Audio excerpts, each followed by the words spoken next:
Okay बच्चों, good morning, good afternoon और good evening जो जितने समय देख रहा है उसके लिए। ठीक है, चलो आपने पिछली क्लास में रेडॉक्स रिएक्शन को ख़त्म किया था और आपने उसके क्वेश्चंस भी लगा लिए होंगे, है ना। तो पिछली क्लास का SW हमारा था रेडॉक्स रिएक्शन की पूरी सीट सॉल्व करनी थी। ओके, आई होप आपने सॉल्व कर ली होगी और आपने अपने डाउट भी क्लियर कर लिए होंगे वाया वीडियो सॉल्यूशन। ठीक है, आज का ये तो कल का SW था, आज का SW है। आज तारीख कितनी है? जब आप ये वीडियो देख रहे होंगे तो तारीख होगी 12 नवंबर। ओके, आज का SW क्या होगा आइए देखते हैं। आज हम आपको पढ़ाएंगे नया चैप्टर वॉल्यूमेट्रिक प्रिंसिपल, तो उसमें तो कोई SW होगा नहीं। आपको याद होगा अभी आपने एक दिन पहले स्टीरियो आइसोमेरिज्म को रिवाइज किया है, तो आपका SW वही है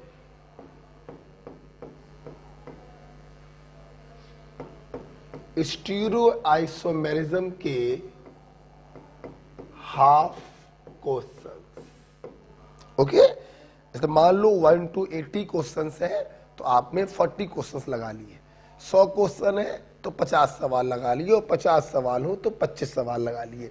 ये आज का SW होगा और कुछ खास SW देने की जरूरत नहीं है, क्योंकि क्वेश्चन बहुत होंगे। 50 सवाल भी अगर हम 40 सवाल भी लगा रहे हैं पीछे के किसी चैप्टर के तो पर्याप्त है। आप बहुत अच्छी मेहनत कर रहे हैं इसका मतलब। ठीक है, तो ये आज का आपका SW है। राइट बेटा। अच्छा, जैसा कि मैंने बोला कि per day new student join कर रही हैं, तो मैंने आपसे कहा था कि 2 मिनट मैं नए बच्चों को दूंगा।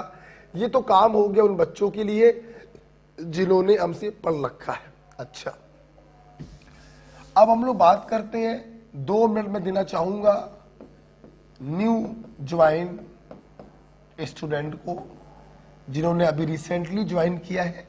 बच्चों आप सुन लो, अभी तक ऑनलाइन में मोल कॉन्सेप्ट स्टाइकियोमेट्री हो चुका है, पीरियोडिक टेबल हो चुका है, केमिकल बॉन्डिंग हो चुकी है, IUPAC हो चुकी है, आइसोमेरिज्म हो चुकी है, रेडॉक्स रिएक्शन हो चुकी है और वॉल्यूमेट्री आज हम चालू करने जा रहे हैं। ठीक है, जो बच्चे शुरू से पढ़ रहे हैं उनका SW तो चल ही रहा है। अब देखिए, जो बच्चे मान लीजिए आज किसी बच्चे ने ज्वाइन किया है, आज का वीडियो उसका पहला वीडियो है, तो वो ये सुन ले। मैंने बच्चों से बोल रखा है 14 नवंबर तक आपको मोल कॉन्सेप्ट के सारे लेक्चर देख लेने हैं। 14 नवंबर तक आपको अपना मोल कॉन्सेप्ट खत्म करना है। अब 14 को भाई हम बहुत ज्यादा तो नहीं बढ़ा सकते हैं भाई, 14 को हम 15 कर सकते हैं बस। ठीक है, मतलब जो आज ज्वाइन कर रहे हैं बच्चे 15 नवंबर तक अपने मोल कॉन्सेप्ट को खत्म कर लें, और साथ में जो करंट टॉपिक चल रहा है दैट इज वॉल्यूमेट्रिक प्रिंसिपल, वो भी आपको देखना पड़ेगा। आपने लेट ज्वाइन किया है इसलिए आपको लोड लेना पड़ेगा, थोड़ा पेन लेना पड़ेगा। अच्छा बेटा, जो बच्चे आज ज्वाइन कर रहे हैं वो ये सोच लें कि 15 नवंबर तक आपको मोल खत्म करना है, लेकिन अगर आप चाहते हो आपको ये करंट टॉपिक समझ में आए तो बेटा आज आपको रेडॉक्स रिएक्शन भी देखना पड़ेगा। जिन बच्चों की आज पहली क्लास है तो वो तुरंत क्या करें, इस वीडियो को ऑफ कर दें और ये वाला वीडियो पहले देखें। जब आप ये वाला लेक्चर कंप्लीट करेंगे तभी आपको ये वाला लेक्चर समझ में आएगा। ठीक है, इसको पढ़ने में वैसे तो 3 क्लासें मैंने ली हैं, अगर आपके पास हमारे लास्ट ईयर के नोट्स हो तो आप उससे पढ़ सकते हैं, 2 घंटे में आपका रिवाइज हो जाएगा। आप हमसे नहीं पढ़े हैं, आपको वीडियो लेक्चर देखने पड़ेंगे, तो 2-2 घंटे के 3 लेक्चर हैं, लगभग 5.5 घंटे का फिर आपको यहाँ पे टाइम देना पड़ेगा। इसके आपको सवाल लगाने पड़ेंगे, 25-30 सवाल लगा लीजिएगा, फिर आप इस वीडियो को देखिएगा। ओके, तो न्यूली ज्वाइन बच्चों के लिए मैंने आज 2 बातें बोली हैं। 15 नवंबर तक मोल आपको खत्म कर लेना है, और आज का जो लेक्चर हम पढ़ाने जा रहे हैं वॉल्यूमेट्रिक, उससे पहले आपको 3-4 घंटे का समय देकर इस चैप्टर को खत्म करना है। ओके, हमारे पुराने बच्चों के लिए HW स्टीरियो आइसोमेरिज्म के आधे सवाल लगाने। ठीक है, हम चालू करने जा रहे हैं आज की क्लास। देखिए बेटा, आज की मेरी क्लास है वॉल्यूमेट्रिक प्रिंसिपल या एनालिसिस। देखो बेटा, आज बहुत तेज सर में दर्द हो रहा है।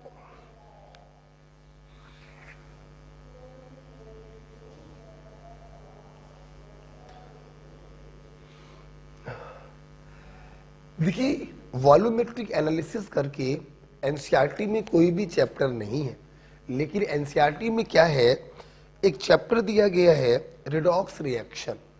उन्होंने उसी चैप्टर में इसको सम्मिलित कर लिया है।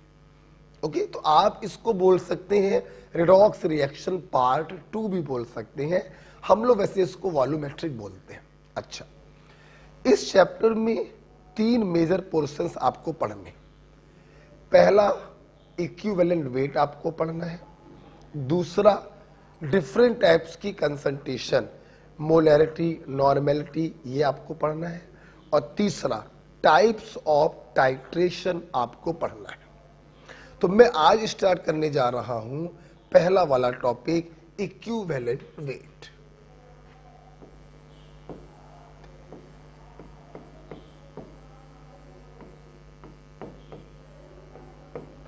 इक्विवेलेंट वेट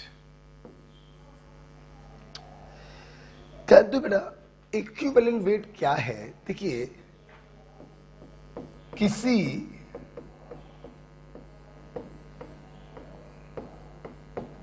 सब्सटेंस का वो वेट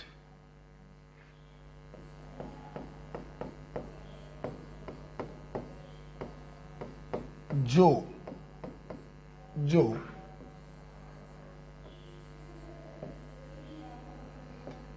1 ग्राम हाइड्रोजन से या 8 ग्राम ऑक्सीजन से या 35.5 ग्राम क्लोरीन से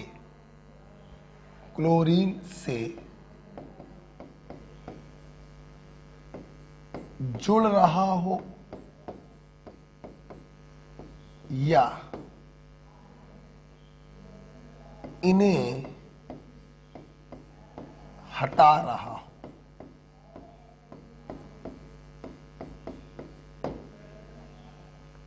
लिख लीजिए, फिर समझाते हैं।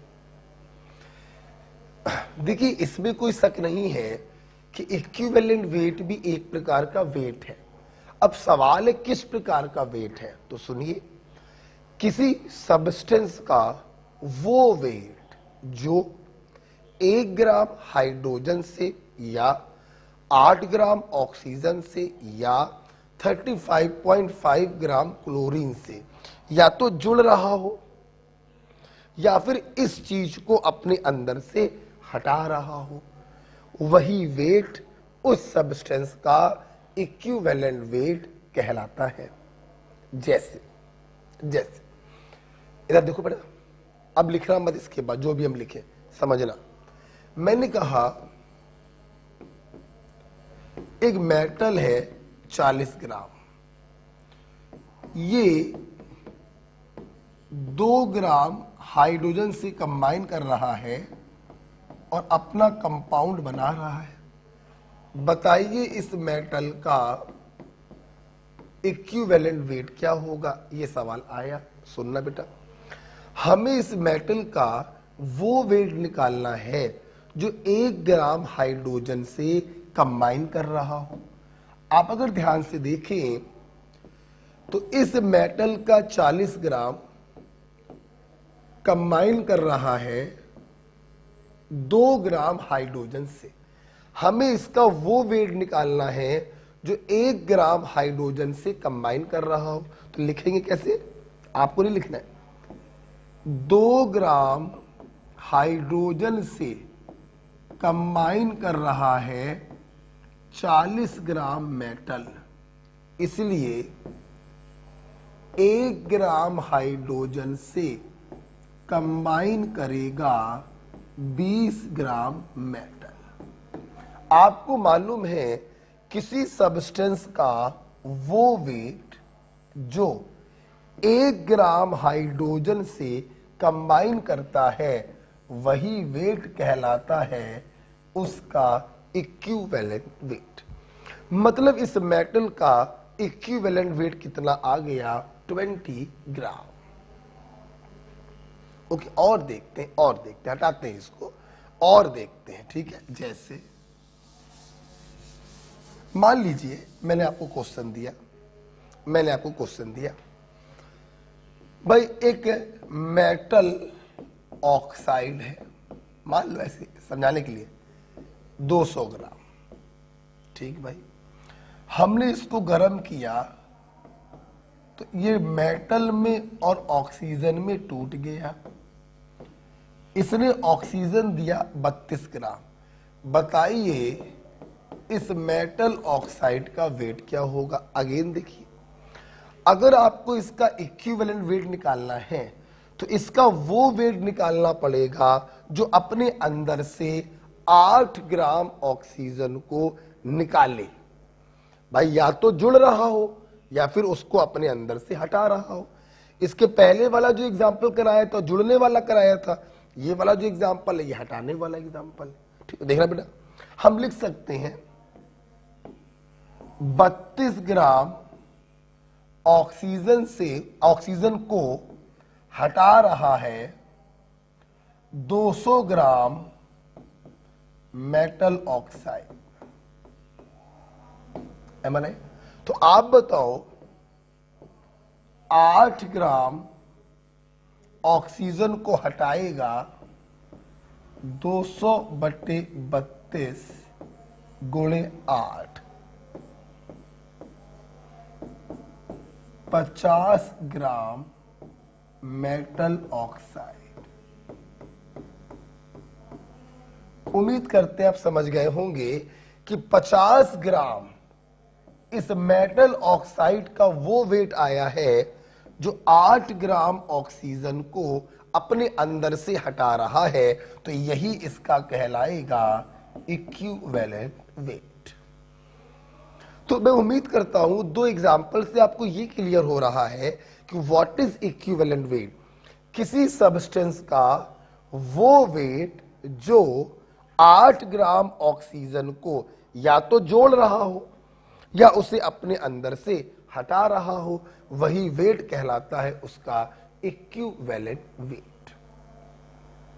तो अब बताओ, जहां पर बैठे हो वहां पर बैठ के बोलो व्हाट इज इक्विवेलेंट वेट। किसी सब्सटेंस का वो वेट जो 1 ग्राम हाइड्रोजन से या 8 ग्राम ऑक्सीजन से या 35.5 ग्राम क्लोरीन से या तो जुड़ रहा हो या उसे अपने अंदर से हटा रहा हो। ओके बेटा, अच्छा भाई अब सुनना, अजीब है यार ये। अरे भाई हटो,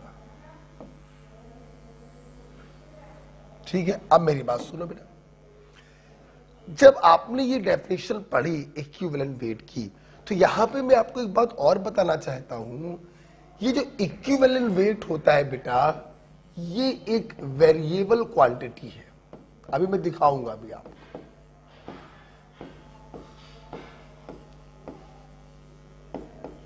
मतलब एक ही चीज का इक्विवेलेंट वेट अलग अलग कंडीशन में अलग अलग हो सकता है। This is the variable quantity. लेकिन हम लोग इक्विवेलेंट वेट जिनसे तुलना करके निकालते हैं, ध्यान रखिएगा उनके इक्विवेलेंट वेट हम लोग फिक्स मानते हैं। ये जो आप लोग बोलते हो ना 1 ग्राम हाइड्रोजन, 8 ग्राम ऑक्सीजन या 35.5 ग्राम क्लोरीन, एक्चुअली में ये इनके इक्विवेलेंट वेट होते हैं। यही 3 एलिमेंट ऐसे हैं जिनके इक्विवेलेंट वेट फिक्स होते हैं, बकाया किसी का भी इक्विवेलेंट वेट फिक्स नहीं होता है। ये एक वेरिएबल क्वांटिटी होती है। ठीक, अच्छा, इस डेफिनेशन पर आपके मेडिकल में 3 प्रकार के सवाल पूछे जाते हैं।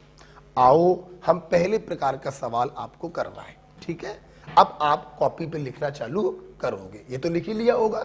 देखो, पहला type 1,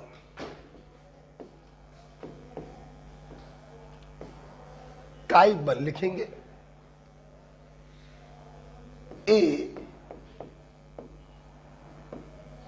A molecule is given and equivalent weight of an atom is asked.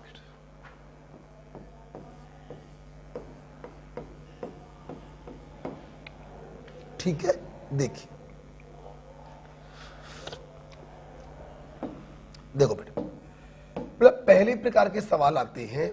आपको कोई मॉलिक्यूल दिया जाता है और आपसे उस मॉलिक्यूल के अंदर किसी एटम का इक्विवेलेंट वेट आपसे पूछा जाता है।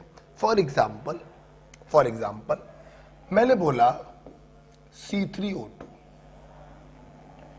और मैंने आपसे कहा C3O2 में कार्बन का इक्विवेलेंट वेट बताइए।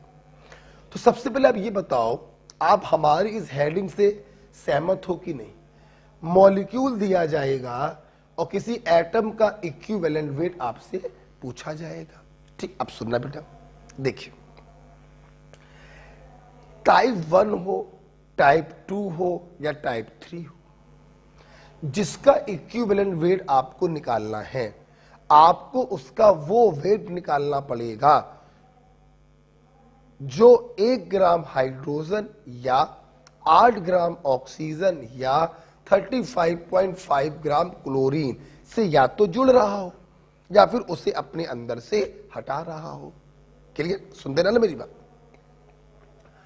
अच्छा, तुम्हारा इक्विवेलेंट वेट निकालना है, तुम जुड़ रहे हो ऑक्सीजन से, अच्छा ठीक है, तो हमें तुम्हारा वो वेट निकालना पड़ेगा जो 8 ग्राम ऑक्सीजन से जुड़ रहा हो। ठीक, अब सुनना, कभी भी इस प्रकार के सवाल आए, आपका सबसे पहला काम होगा मोल कॉन्सेप्ट का इस्तेमाल करके जिसका इक्विवेलेंट वेट पूछा गया और वो जिसके साथ जुड़ रहा हो, दोनों के वेट निकालना। बोलो क्या निकालना? वेट निकालना। सबसे पहले हम मोल कॉन्सेप्ट लगाकर दोनों लोगों का वेट निकाल लेते हैं, उसके बाद हम इक्विवेलेंट वेट का फंडा उसके ऊपर लगाएंगे।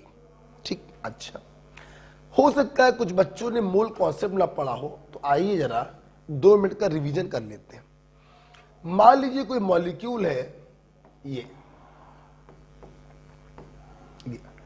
तो कोई मॉलिक्यूल को हम कैसे पढ़ते हैं, जिन बच्चों ने मोल पढ़ा है वो समझ गए होंगे। ये मॉलिक्यूल आपसे कह रहा है कि m मोल A का जुड़ा हुआ है n मोल B से। मतलब एटम जो होते हैं वो अपने मोल रेशियो में होते हैं, वेट रेशियो में नहीं होते। फॉर एग्जाम्पल हमने आपको बोला C3O2, तो इसका मतलब ये हुआ कि C3O2 के अंदर 3 मोल कार्बन एटम है एंड 2 मोल ऑक्सीजन एटम है। ध्यान रखिएगा, मॉलिक्यूल के अंदर एटम्स होते हैं। ये जो मोल आप लिखते हैं ये एटम्स के मोल लिखते हैं। फॉर एग्जाम्पल मान लीजिए हमने आपको दिया N2H4, तो ये आपसे क्या कह रहा है कि N2H4 के अंदर 2 मोल नाइट्रोजन एटम का है और 4 मोल हाइड्रोजन एटम का है। तो इस प्रकार से हम लोग किसी मॉलिक्यूल को कैसे पढ़ते हैं, ये उसका मतलब हुआ। ओके, ठीक है बेटा। कैसे पढ़ते हैं मॉलिक्यूल को? मोल के टर्म से पढ़ते हैं। एक पॉइंट तो ये क्लियर कर लीजिए, जिन बच्चों ने मोल नहीं पढ़ा वो हाशिए में कहीं पर इसको लिख भी ले, ये सब यूज होगा इसके अंदर। एक चीज और बता दे रहे हैं आपको, जिन्होंने मोल नहीं पढ़ा उनके लिए। देखिए थोड़ा देर रुक जाओ इसको। मोल के आपने 3 फार्मूले पढ़े हैं। हमसे पहला फार्मूला बता रहे हैं, वेट इन ग्राम अपॉन एटॉमिक वेट या मॉलिक्यूलर वेट। हमारे बच्चे जानते हैं अगर हमारी स्पीसीज एटम है तो हम एटॉमिक वेट से डिवाइड करते हैं, और अगर हमारी स्पीसीज मॉलिक्यूल है तो हम मॉलिक्यूलर वेट से डिवाइड करते हैं। एटम का मेरा मतलब होता है जो अकेला हो। H एटम है, एटॉमिक वेट 1। O एटम है, एटॉमिक वेट 16। N एटम है, एटॉमिक वेट 14। Na एटम है, एटॉमिक वेट 23। C एटम है, atomic weight 12 and so on. Molecule का मतलब होता है ग्रुप ऑफ एटम, जैसे H2 मॉलिक्यूल है, तो मॉलिक्यूल के लिए molecular weight 2 into 1 2। O2 molecule है, 2 इंटू 16 32। और देखो बेटा CO2 मॉलिक्यूल है, 12 प्लस 32 44। तो ध्यान रखिएगा बेटा, मोल का पहला फार्मूला था weight in upon atomic weight या मॉलिक्यूलर वेट। एटॉमिक वेट से डिवाइड करते हैं जब हमारी स्पीसीज एटम होती है, और मॉलिक्यूलर वेट से डिवाइड करते हैं जब हमारी स्पीसीज मॉलिक्यूलर होती है। ठीक है, तो यहां से बेटा आपने ये सीखा, अगर आपको किसी का मोल मालूम चल जाए तो उसमें एटॉमिक वेट से मल्टीप्लाई कर दें तो उसका वेट आ जाएगा, अगर स्पीसीज क्या है एटॉमिक, और मॉलिक्यूलर वेट से मल्टीप्लाई कर दें तो मॉलिक्यूल का वेट आ जाएगा, अगर स्पीसीज क्या है मॉलिक्यूलर। तो जिन्होंने मोल कॉन्सेप्ट नहीं पढ़ा है वो इस चीज को भी कहीं पर लिख लें। ठीक है, अब मैं अपने उसी क्वेश्चन पे आ रहा हूं, मैं इसको हटाने जा रहा हूं। ठीक, हटा रहा हूं बेटा, मैं इस चीज को हटा रहा हूं। ओके, अब आइए मैं उसी क्वेश्चन पे आ रहा हूं, दैट इज C3O2। देखिए अब सबको समझ में आएगा, हमें इसका इक्विवेलेंट वेट निकाला। देखना, सबसे पहले हमने मोल कॉन्सेप्ट लगाया, और मोल कॉन्सेप्ट हमसे चीख चीख के कह रहा है कि 3 मोल कार्बन अटैच है 2 मोल ऑक्सीजन एटम से। अगर इनके मोल में हम इनके एटॉमिक वेट से मल्टीप्लाई कर दें तो इनका वेट आ जाएगा। कोई डाउट तो नहीं किसी को? दोनों का वेट आ गया। मतलब ये क्वेश्चन हमसे ये कह रहा है, ये क्वेश्चन हमसे ये कह रहा है कि 16 दूनी 32 ग्राम ऑक्सीजन से जुड़ रहा है, चलो ऑक्सीजन से जुड़ रहा है, बोलो बेटा 12 तिहाई 36 ग्राम कार्बन। अगर तुम्हें कार्बन का इक्विवेलेंट वेट निकालना है तो तुम्हें ये निकालना पड़ेगा कि 8 ग्राम ऑक्सीजन से जुड़ेगा 36/32 गुणे 8 बराबर 9 ग्राम का। और 8 ग्राम ऑक्सीजन से किसी सब्सटेंस का जितना वेट अटैच होता है वही उस सब्सटेंस का इक्विवेलेंट वेट कहलाता है। This is your answer. मतलब इस कंपाउंड में कार्बन का इक्विवेलेंट वेट कितना होगा? 9 ग्राम होगा, राइट। सबसे पहले आपने मोल कॉन्सेप्ट लगाया और दोनों का वेट निकाला। 3 मोल कार्बन एटम जुड़ा है 2 मोल ऑक्सीजन एटम से। इसमें आपने इनके एटॉमिक वेट से मल्टीप्लाई कर दिया, इनका वेट आ गया। तो 32 ग्राम ऑक्सीजन से जुड़ रहा है 36 ग्राम कार्बन, तो 8 ग्राम ऑक्सीजन से जुड़ेगा 9 ग्राम कार्बन, वही होगा उसका इक्विवेलेंट वेट। अब देखिए बेटा, अगर बेटा वैसे तो आप लोगों ने इसको ऐसे कर लिया, समझना मेरी बात, बढ़िया तरीके से कंसेप्चुअली कर लिया। अगर तुम लोग इतना काम करने से बचना चाहते हो, इतना कि तुम्हें ये लिखना ना पड़े 32 ग्राम से जुड़ रहा है 36 ग्राम, तो 8 ग्राम से जुड़ेगा इतने ग्राम। अगर तुम इस काम से बचना चाहते हो, सुनना ट्रिक, पोरवाल टेक्निक। क्या? ऑक्सीजन के वेट के नीचे रखना उसका इक्विवेलेंट वेट, और क्रिस क्रॉस कर देना, ये मल्टीप्लाई ये डिवाइड। तो यहां पर जो आंसर आएगा वो इसका इक्विवेलेंट वेट आएगा। कैसे? समझो मेरी बात। 8 को मल्टीप्लाई किया और उससे डिवाइड किया। ओके बेटा, आप ध्यान से अगर देखें तो 8 दूनी 16, 2 दूनी 4 तिहाई 12, 3 तिरका 9। ये देखिए, this is the equivalent weight of carbon, वही आंसर आया। तो कभी भी इस प्रकार के क्वेश्चन आए, आप सबसे पहले मोल कॉन्सेप्ट लगाकर उनका वेट निकाल लेंगे, फिर चाहे पढ़ के कर लो या इस स्टाइल से कर लो, उसके नीचे रखो उसका इक्विवेलेंट वेट। एम आई राइट? और क्रिस क्रॉस। ओके बेटा, जैसे और देखते हैं, एक एग्जांपल हमसे और देख लो, फिर आप लिखना। हमने आपसे बोला N2H4 में N का इक्विवेलेंट वेट बताओ। ठीक, किसका बेटा? N का। आई करते, सबसे पहले मोल कॉन्सेप्ट लगा के हम दोनों के वेट निकालेंगे। 2 मोल नाइट्रोजन एटम जुड़ा हुआ है 4 मोल हाइड्रोजन एटम से।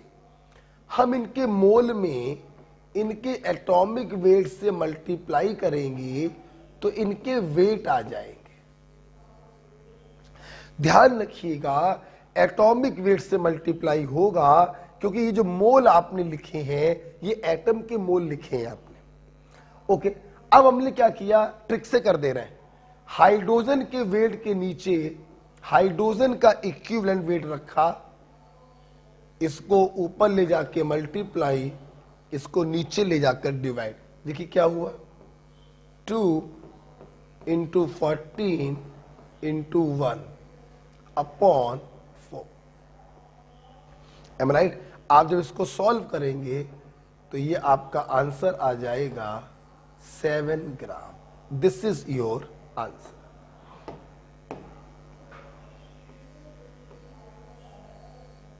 M right? चलिए दोनों आप लिख लीजिए, फिर आपकी बारी आएगी।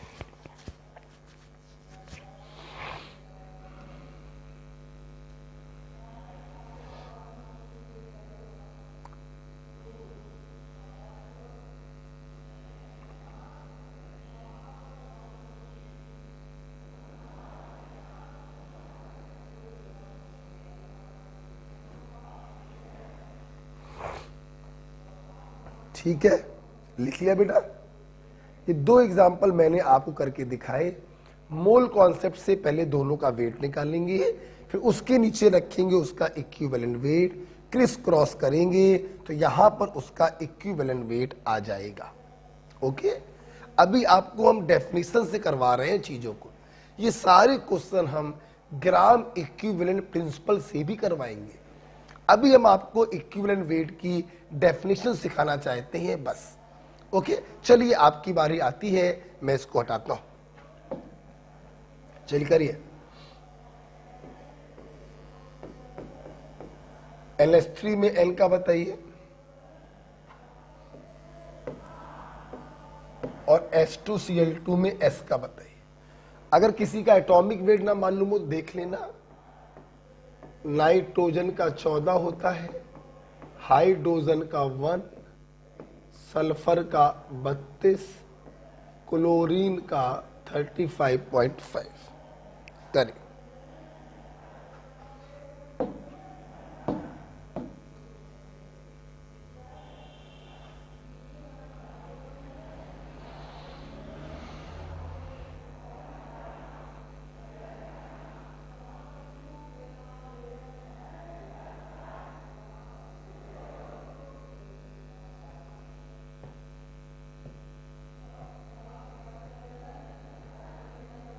हो गया, आइए देखते हैं।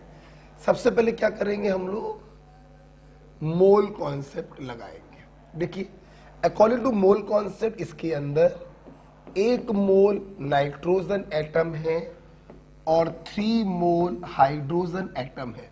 हमें मोल नहीं चाहिए, हमें उसका वेट चाहिए है। हमने एटॉमिक वेट से मल्टीप्लाई कर दिया, सॉरी, हमने एटॉमिक वेट से मल्टीप्लाई कर दिया, सबका वेट आ गया।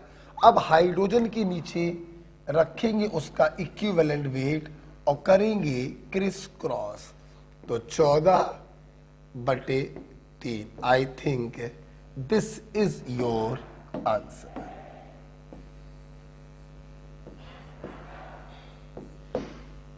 मैं उम्मीद करता हूं सभी बच्चों का 14/3 आ गया होगा। नेक्स्ट, इसमें देखिए बेटा, यहां पर भी क्या करेंगे अपन लोग, सबसे पहले सल्फर का और क्लोरीन का वेट निकालेंगे।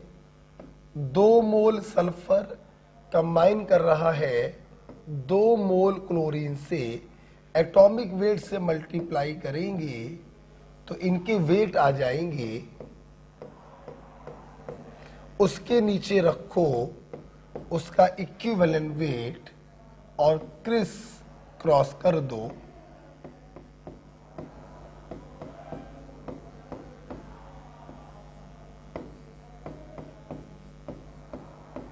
आपको समझ में आ गया होगा। आप देखिए 2 से 2 आंसर आ गया 32 ग्राम। तो इस प्रकार से देखिए, यहां पर नाइट्रोजन का इक्विवेलेंट वेट 14/3 आया है और यहां पर सल्फर का आया है 32 ग्राम। ओके, लिख लिया होगा आप लोगों ने। तो चलिए हटा देते हैं, हटा दे, हटा दे, हटा दे, चल हट गया। राइट, अगला सवाल करिए।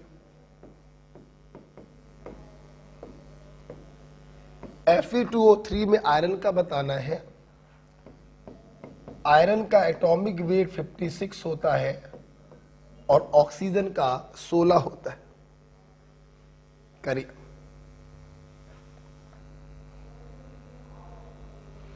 एक और कर दीजिएगा, कार्बन डाइऑक्साइड में कार्बन का निकाल दीजिएगा।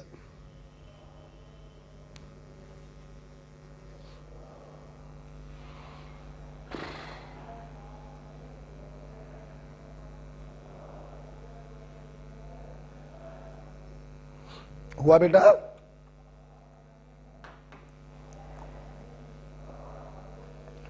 पढ़ते रहिए इस कोरोना काल में। आइए देखते हैं, आइए बड़ा देखते हैं। चलिए, हमने सबसे पहले क्या लगाया, मोल कॉन्सेप्ट। 2 मोल आयरन एटम कंबाइन कर रहा है 3 मोल ऑक्सीजन एटम से, हमने इसमें इसके एटॉमिक वेट से मल्टीप्लाई किया और इसमें इसके एटॉमिक वेट से मल्टीप्लाई किया, दोनों के वेट आ गए। ऑक्सीजन के वेट के नीचे उसका इक्विवेलेंट वेट रखेंगे और क्रिस क्रॉस करेंगे।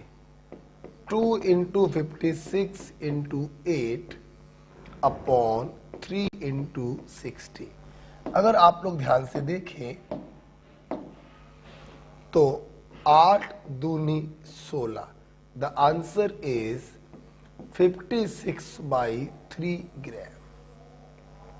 Okay answer. यहां पर आइए बेटा, जरा यहां पर देखते हैं। यहां पर देखो बेटा, 1 मोल कार्बन एटम है जो जुड़ा है 2 मोल ऑक्सीजन एटम से। हमें तो इनका वेट निकालना है, तो इसमें मल्टीप्लाई कर दिया 12 से, इसका वेट आ गया, और इसमें मल्टीप्लाई कर दिया 16 से, तो इसका वेट आ गया। उसके वेट के नीचे रखेंगे उसका इक्विवेलेंट वेट और कर देंगे क्रिस क्रॉस।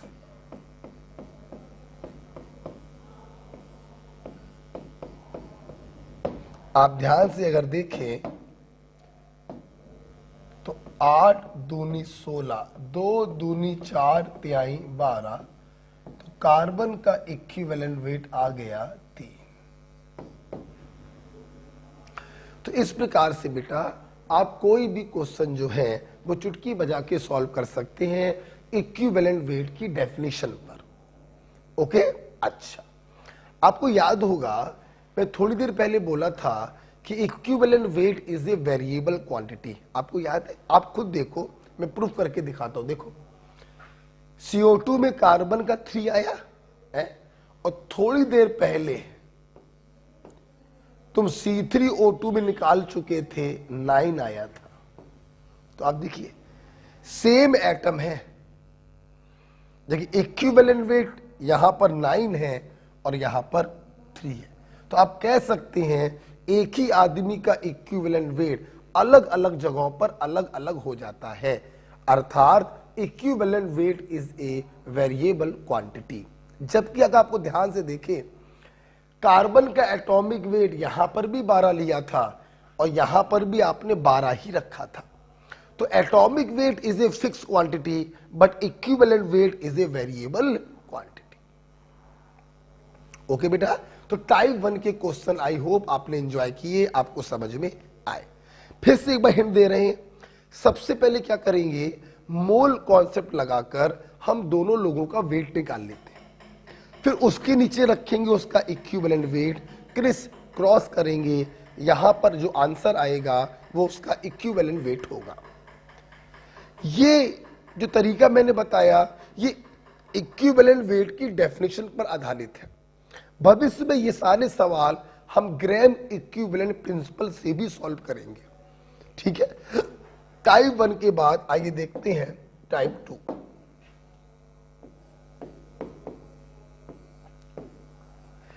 टाइप 2 में क्या होता है ये भी देखिए।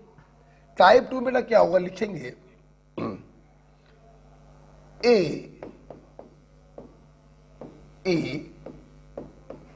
Balanced reaction is given. A balanced reaction is given and equivalent weight of a reactant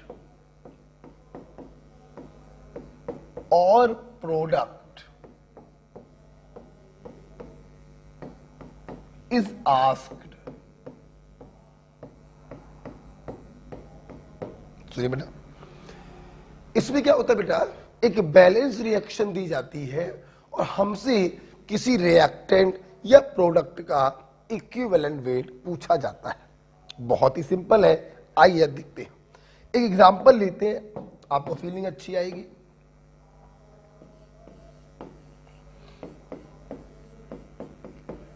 N2 + 3S2 बराबर ट्वाइस NH3। सवाल आया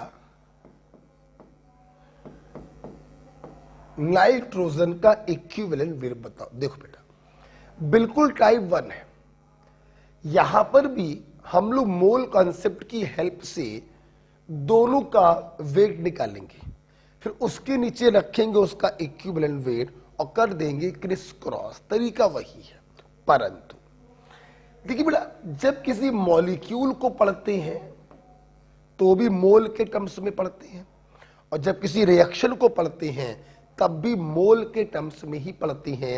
ये सब मैंने मोल कॉन्सेप्ट में सिखाया है। मैं उन बच्चों के लिए बता रहा हूं जिन्होंने मोल अभी नहीं पढ़ा है।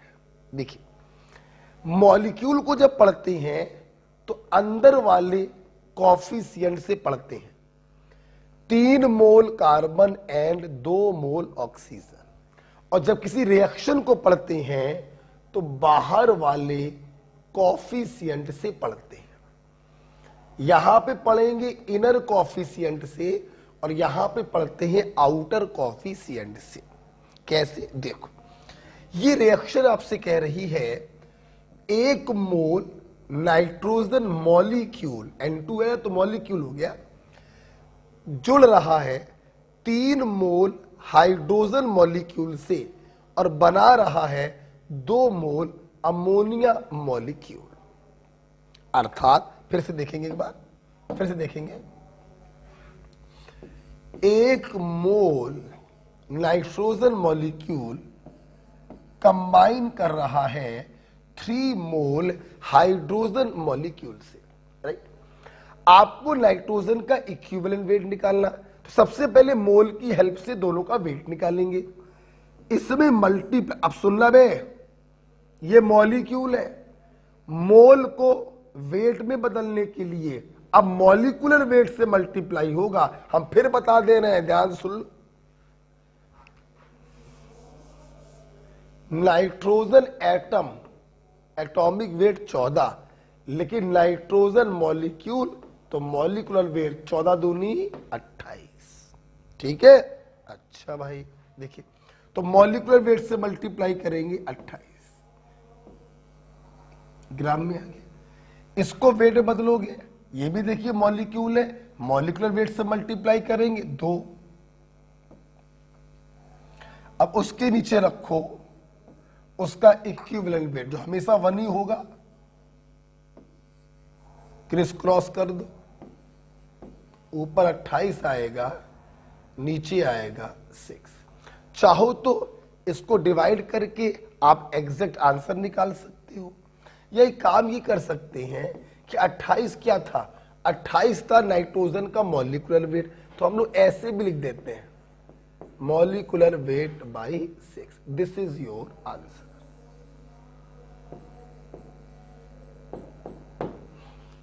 चाहो तो आप मॉलिक्यूलर वेट बाई 6 लिख दो, या चाहो तो आप मॉलिक्यूलर वेट की रख दो वैल्यू 28 ग्राम बटे 6, डिवाइड करो, आंसर आ जाएगा। तो जैसे करना चाहो आप वैसे कर सकते। तो जैसे टाइप 1 के क्वेश्चन करते हैं वैसे ही बेटा टाइप 2 के क्वेश्चन भी करते हैं। मॉलिक्यूल को इनर कॉफिशिएंट से पढ़ते हैं और रिएक्शन को आउटर कॉफिशिएंट से पढ़ते हैं। एटम के मोल को वेट में बदलने के लिए एटॉमिक वेट से मल्टीप्लाई करते हैं और मॉलिक्यूल के मोल को वेट में बदलने के लिए मॉलिक्यूलर वेट से मल्टीप्लाई करते हैं। मैं उम्मीद करता हूं आपको यह समझ में आया। ठीक, एक और करवाते हैं, चलिए, अगर आपने लिख लिया। इक्विवेलेंट वेट एक वेरिएबल क्वांटिटी है, लेकिन ध्यान रखना 3 लोग इस दुनिया में ऐसे हैं जिनके इक्विवेलेंट वेट फिक्स होते हैं। हाइड्रोजन का 1, ऑक्सीजन का 8 और क्लोरीन का 35.5। ओके ओके बेटा, आइए एक दूसरा क्वेश्चन देखते हैं। इसी क्वेश्चन को रिवर्स कर दिया।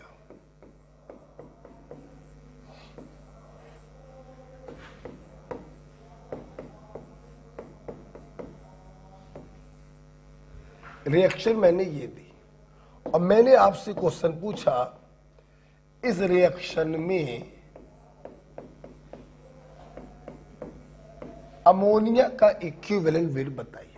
तरीका फिर से वही है, हम लोग मोल की हेल्प से दोनों के वेट निकालेंगे। देखिए 2 मोल अमोनिया टूट कर दे रहा है 1 मोल नाइट्रोजन और 3 मोल हाइड्रोजन। हमें मतलब हाइड्रोजन ऑक्सीजन या क्लोरीन से होता है, क्योंकि उन्हीं के रेस्पेक्ट में हम इक्विवेलेंट वेट को कैलकुलेट करते हैं। ठीक है, इसके पहले वाले केस में जुड़ने वाला केस था, ये वाले में निकालने वाला केस है।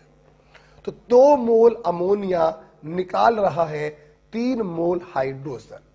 हम इसमें अमोनिया एक मॉलिक्यूल है, इसके मॉलिक्यूलर वेट से मल्टीप्लाई करके इसका वेट निकाल लेंगे और यहां पर हाइड्रोजन के मॉलिक्यूलर वेट से मल्टीप्लाई करके उसका वेट निकालेंगे।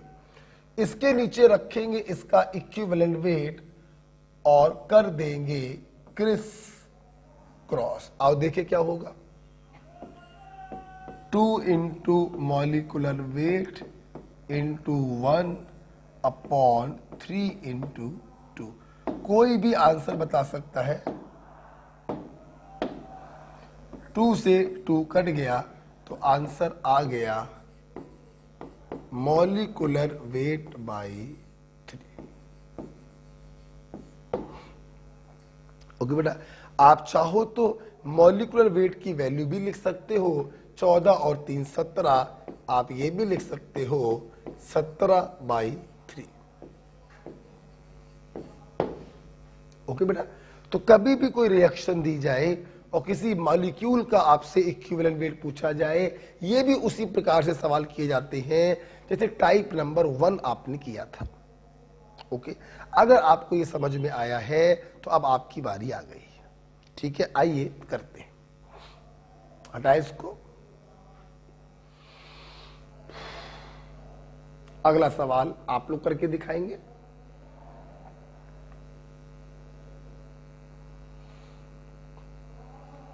हटाए बेटा। आज हमने आपसे कहीं पर भी वीडियो पॉज नहीं करवाया है, हमने आपको लिखने का प्रॉपर समय दे दिया है। ठीक है, हटाते हैं। अगला सवाल आप लोग करेंगे। चलिए, हटा दिया। देखो बेटा, सवाल दिया KClO3 टूट कर दे रहा है KCl + 3/2 ऑक्सीजन, और सवाल हमने आपसे पूछा इस KClO3 का इक्विवेलेंट वेट बताइए। इसका मॉलिक्यूलर वेट मत निकालिएगा, आप उसकी जगह MWT लिख दीजिएगा। ठीक है, करिए।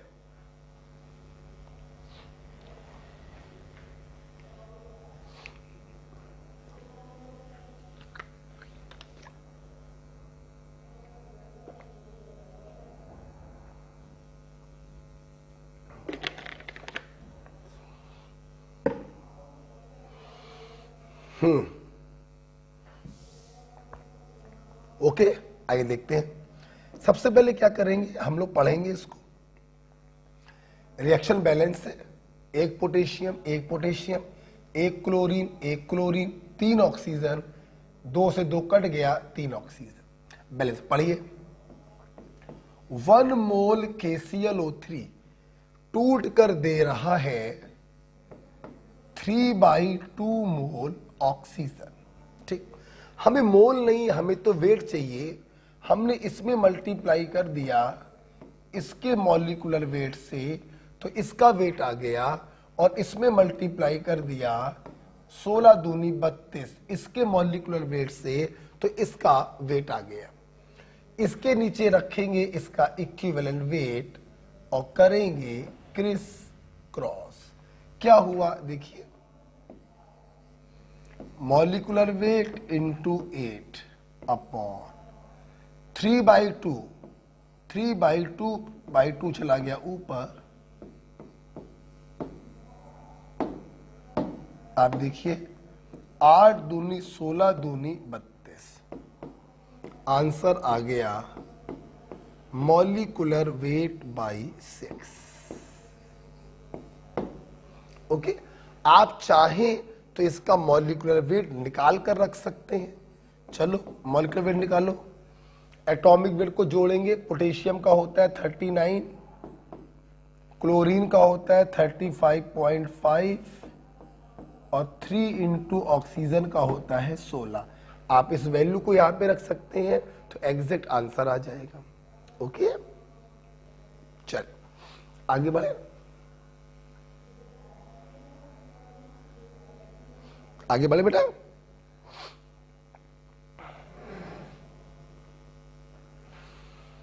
इस प्रकार से आप किसी भी रिएक्शन में किसी भी मॉलिक्यूल का इक्विवेलेंट वेट निकाल सकते हैं। ध्यान रखिएगा, आप इक्विवेलेंट वेट की डेफिनेशन पढ़ रहे हैं, यहां पर हाइड्रोजन, ऑक्सीजन या क्लोरीन जरूर होना चाहिए। ठीक है, हटाते हैं इसको। चलिए अगला सवाल करके दिखाइए।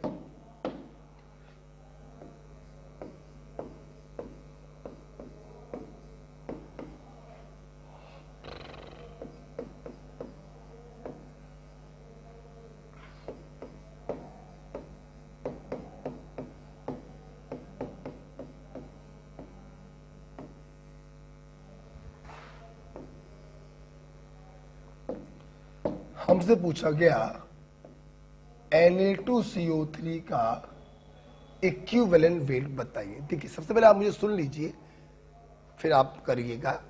रिएक्शन देखिए बैलेंस है।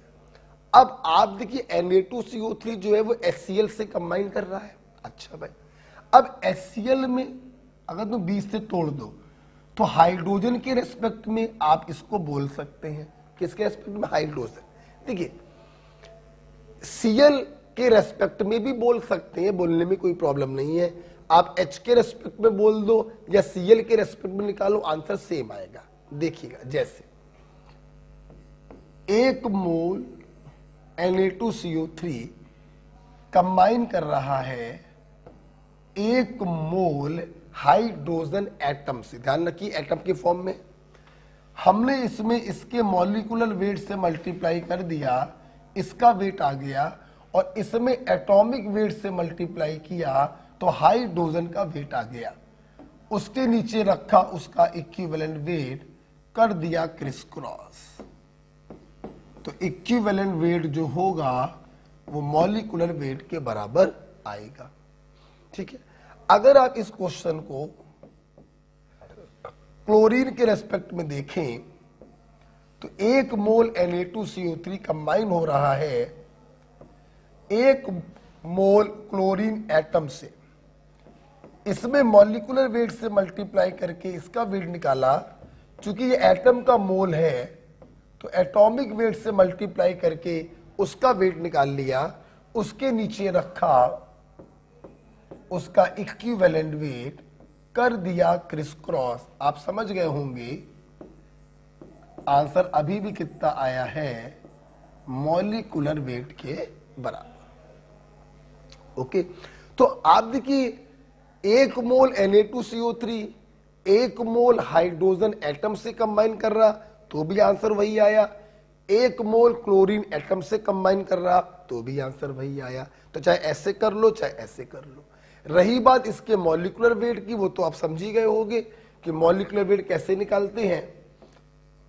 एटॉमिक वेट को जोड़कर 2 इंटू सोडियम का एटॉमिक वेट 23 प्लस कार्बन का atomic weight 12 plus 3 into oxygen का एटॉमिक वेट 16, आप जोड़ेंगे 106 आएगा। ओके, अच्छा लिख लो।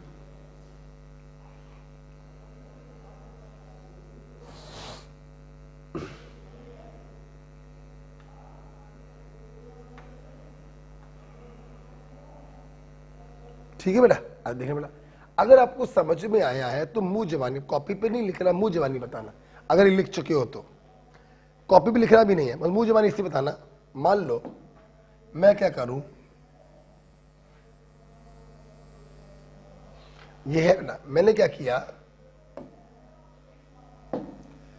यहां पर कर दिया 2 मोल HCl, 2 मोल ये,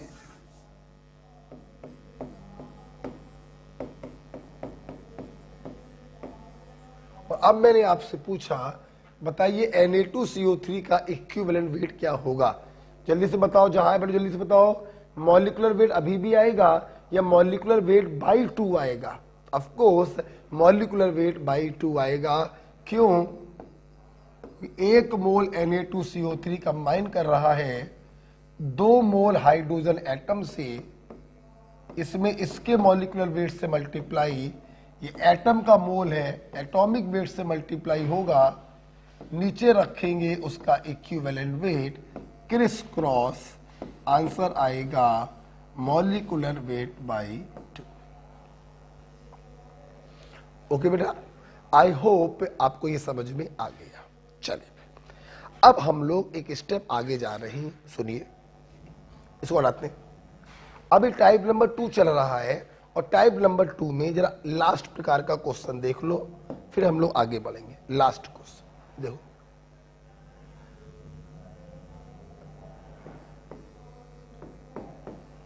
एक मेटल है 40 ग्राम। इस मेटल ने डाइल्यूट एसिड से रिएक्शन किया। देखिए बेटा, एसिड का अगर नाम बोला जाए तो उसका फार्मूला लिख देते हैं। सल्फ्यूरिक एसिड आप H2SO4 लिख दो, नाइट्रिक एसिड आप HNO3 लिख दो। लेकिन अगर एग्जामिनर सिर्फ बोले एसिड है कोई तो हम लोग लिख देते हैं H+। ठीक, मोल कॉन्सेप्ट में आप ये रिएक्शन पढ़ चुके हो कि मेटल अपनी सॉल्ट में बदल जाएगा और साथ में गैस निकलेगी हाइड्रोजन। ठीक, सुनना बेटा, एग्जामिनर ने क्वेश्चन दिया 40 ग्राम मेटल ने डाइल्यूट एसिड से रिएक्शन किया और आपको 22.4 लीटर हाइड्रोजन को रिलीज किया। ये क्वेश्चन था। ठीक, और आपसे पूछा गया बताइए इस मेटल का इक्विवेलेंट वेट क्या होगा। मेरी बात ध्यान से सब लोग सुनेंगे। देखिए, आप लोग को मालूम है कि हाइड्रोजन, ऑक्सीजन और क्लोरीन से रेस्पेक्ट में हम इक्विवेलेंट वेट निकालते हैं, और हमने भी आपको ट्रिक बताई कि उनके वेट के नीचे रखेंगे हम उनका इक्विवेलेंट वेट। ठीक, समझना मेरी बात, वेट के नीचे रखेंगे इक्विवेलेंट वेट, राइट। क्या ये तुम्हें वेट दिया गया है हाइड्रोजन का? नहीं, ये तो तुम्हें वॉल्यूम दिया गया है। हम तो वेट के नीचे इक्विवेलेंट वेट रखते हैं और फिर क्रिस क्रॉस करते हैं। ये तो आपको इसका वॉल्यूम दिया गया। अब इस सवाल को करने के 2 तरीके हैं। तरीका नंबर 1 जो लेंथी है, क्या आप इस वॉल्यूम को वेट में बदलो with the help of mole concept, फिर उस वेट के नीचे रखो 1 और कर दो क्रिस क्रॉस, तो आंसर आ जाएगा। या फिर एक तरीका और है, क्या? देखिए, जब वेट दिया जाता है तो उसके नीचे रखते हैं इक्विवेलेंट वेट और क्रिस क्रॉस करते हैं। अगर वॉल्यूम दिया जाए तो हम उसके नीचे रखते हैं इक्विवेलेंट वॉल्यूम।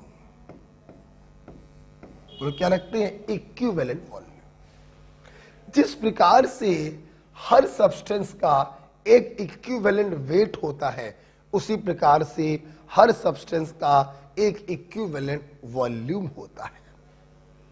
जिस प्रकार से हाइड्रोजन, ऑक्सीजन और क्लोरीन का इक्विवेलेंट वेट फिक्स होता है, उसी प्रकार से इन तीनों का इक्विवेलेंट वॉल्यूम भी फिक्स होता है।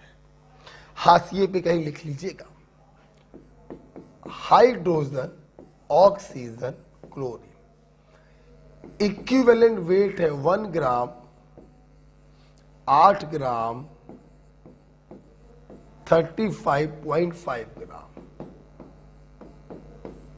और इनका इक्विवेलेंट वॉल्यूम होता है 11.2 लीटर, 5.6 लीटर और 11.2 लीटर। हाशिए पे कहीं पर इसको लिख लें। मतलब उस वॉल्यूम को या तो आप वेट में कन्वर्ट करो, फिर वेट के नीचे रखो इक्विवेलेंट वेट और फिर कर दो क्रिस क्रॉस, या तो वो तरीका है। या फिर आप क्या करो, हाइड्रोजन का वॉल्यूम दिया गया है, आप उसके नीचे रखो उसका इक्विवेलेंट वॉल्यूम। ओके, ये देखिए बेटा, तो मैं इसके नीचे क्या रखूंगा, इसका equivalent volume. Okay, that is 11.2 litre. इसको हटा दूं,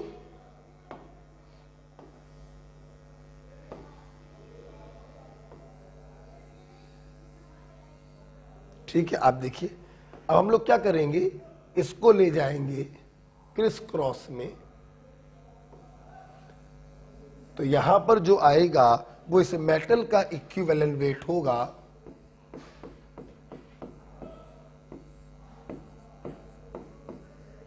आप सॉल्व कर लीजिए।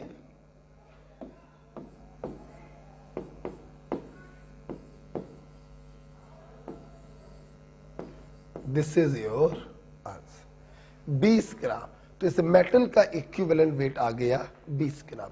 ये हमने आपको एक नई वैरायटी का सवाल कराया कि अगर वेट दिए जाएं तो उसके नीचे रखना इक्विवेलेंट वेट, फिर कर देना क्रिस क्रॉस। लेकिन अगर वॉल्यूम दिया जाए तो उसके नीचे रखना इक्विवेलेंट वॉल्यूम और फिर करना क्रिस क्रॉस। ओके बेटा, पक्की बात। चलिए आगे वाले बेटा, ठीक है। चलिए अब हम अपने स्टूडेंट को ले जा रहे हैं टाइप नंबर 3 के तरफ।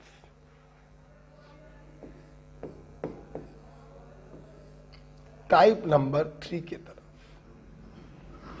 टाइप नंबर 3 क्या होता है, सुनिएगा बेटा। टाइप नंबर 1 में आपको मॉलिक्यूल दिया, किसी एटम का पूछा। टाइप नंबर 2 में कोई बैलेंस रिएक्शन दी, किसी रिएक्टेंट या प्रोडक्ट का पूछा। टाइप नंबर 3 में सवाल कुछ इस प्रकार से होता है, जानते बेटा, ऐसे सवाल है कि मेरे पास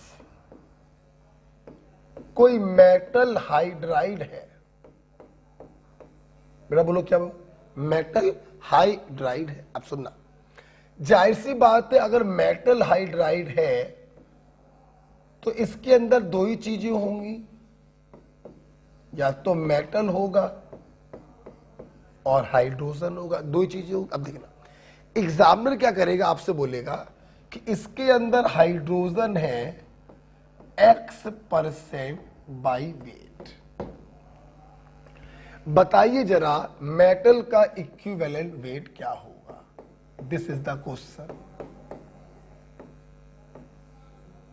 बताइए जरा मेटल का इक्विवेलेंट वेट क्या होगा। बहुत ही आसान, आप टाइप 1 से देख रहे हैं कि हम लोग सबसे पहले जिसका इक्विवेलेंट वेट पूछा जाए और वो जिसके साथ कंबाइन करता है, हम सबसे पहले उसका वेट निकालते हैं, फिर उसके नीचे रखते हैं उसका इक्विवेलेंट वेट और क्रिस क्रॉस कर देते हैं। यही यहां पर भी करेंगे। देखना, टोटल परसेंटेज कितने का होता है, 100 का। अगर 100 में X% हाइड्रोजन है तो 100 माइनस X% मेटल होगा। बोलो हाँ या ना। अच्छा सुना, ध्यान सुना सब लोग। अगर X% हाइड्रोजन है तो 100 माइनस X% मेटल होगा। अच्छा भाई सुनना मेरी बात। देखिए बेटा, जब परसेंट बाई वेट दिया जाए, आप इस चीज को इसी चैप्टर में दूसरे पड़ाव में पढ़ेंगे, जब डिफरेंट टाइप्स की कंसंट्रेशन हम आपको पढ़ाएंगे। अभी फिलहाल आप इतना समझ सकते हैं कि परसेंट बाई वेट का मतलब वेट ही होता है। मतलब आप इसको x ग्राम मान सकते हैं और आप इसको 100 माइनस x ग्राम मान सकते हैं। जब दोनों के वेट आ गए हैं तो आपने इसके नीचे रखा इसका इक्विवेलेंट वेट और कर दिया क्रिस क्रॉस। तो यहां पर जो आएगा वो इस मेटल का इक्विवेलेंट वेट होगा। Yes, this is the equivalent weight of metal. ये कोई फार्मूला नहीं है बे, आंसर है इसका इक्विवेलेंट वेट। ये बेटा तीसरे प्रकार के सवाल होते हैं। हमने मेटल हाइड्राइड दिया, वो आपको मेटल ऑक्साइड दे देगा, उसके नीचे रख देना 8, क्रिस क्रॉस कर देना। मेटल क्लोराइड दे देगा, उसके नीचे रखना 35.5, क्रिस क्रॉस कर देना। तो एक एग्जांपल मैंने आपको बता दिया, ठीक है। तो इस पर एक क्वेश्चन दे देते हैं जो आपको करके दिखाइए।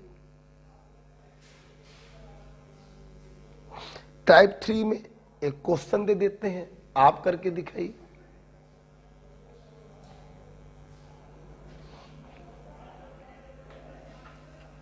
बताएं बेटा।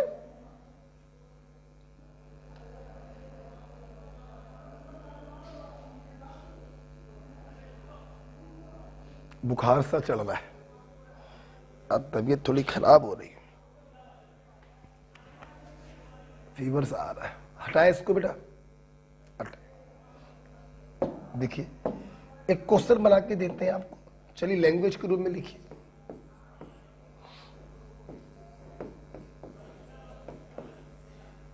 A metal oxide contains a metal oxide contains 60% by weight metal. Full stop. Calculate equivalent weight of metal. Okay, करिए।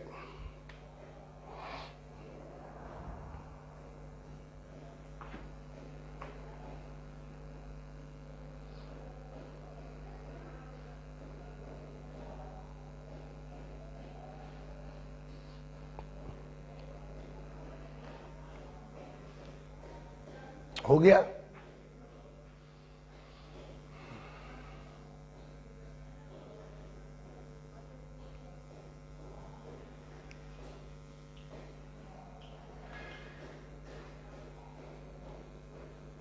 हो गया। देखिए बेटा, सवाल में कोई दम नहीं था, आपको एक मेटल ऑक्साइड दिया है,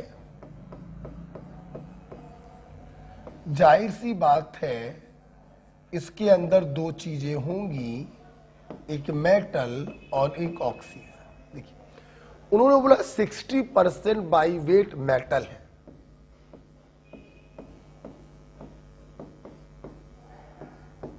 अगर मेटल 60% बाई वेट है तो 40% बाई वेट ऑक्सीजन होगा।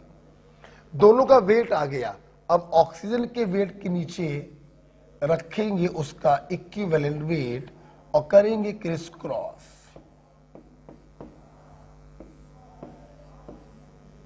आप ध्यान से देखें, 8 × 40 और 5 से इसको काटेंगे 12 ग्राम,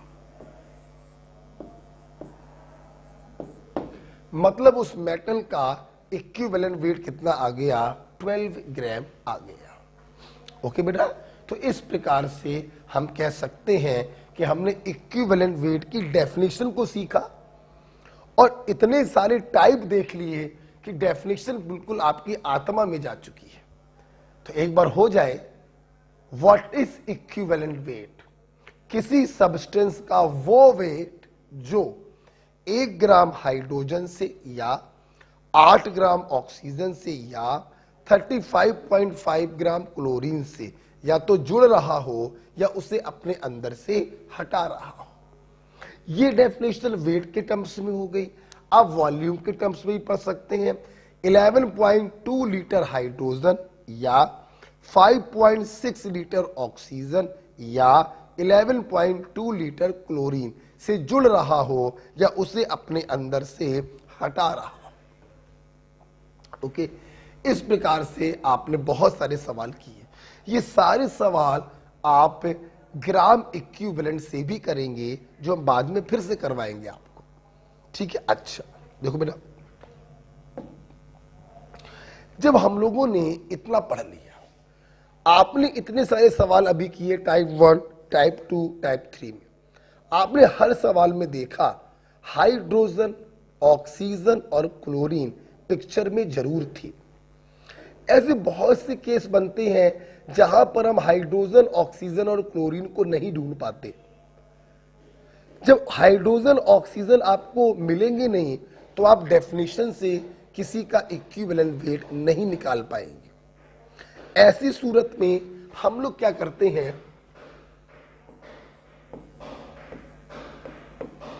इक्विवेलेंट वेट बराबर molecular weight upon valence factor, इस टेक्निक का इस्तेमाल करते हैं।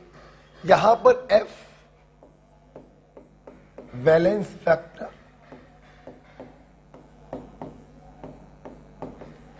या कुछ लोग इसी को बोल देते हैं N फैक्टर। ओके, कभी कभी कुछ लोग यहां पर N लिख देते हैं, एक ही बात है। इक्विवेलेंट वेट बराबर molecular weight upon valence factor. ठीक है, अब मेरी बात सुनो। देखिए, मॉलिक्यूलर वेट तो एक फिक्स क्वांटिटी होती है, लेकिन इक्विवेलेंट वेट वेरिएबल क्वांटिटी होती है। तो गारंटी है वैलेंस फैक्टर भी एक वेरिएबल क्वांटिटी होगा। हाँ, अलग अलग लोगों के वैलेंस फैक्टर हम लोग अलग अलग तरीकों से निकालते हैं। अलग अलग लोगों के वैलेंस फैक्टर हम लोग अलग अलग तरीकों से निकालते हैं। जैसे हम सबसे पहले डील करने जा रहे हैं एसिड। देखिए, आपको मैं बताना चाहूंगा बेटा, एसिड का वैलेंस फैक्टर होता है replaceable H+I।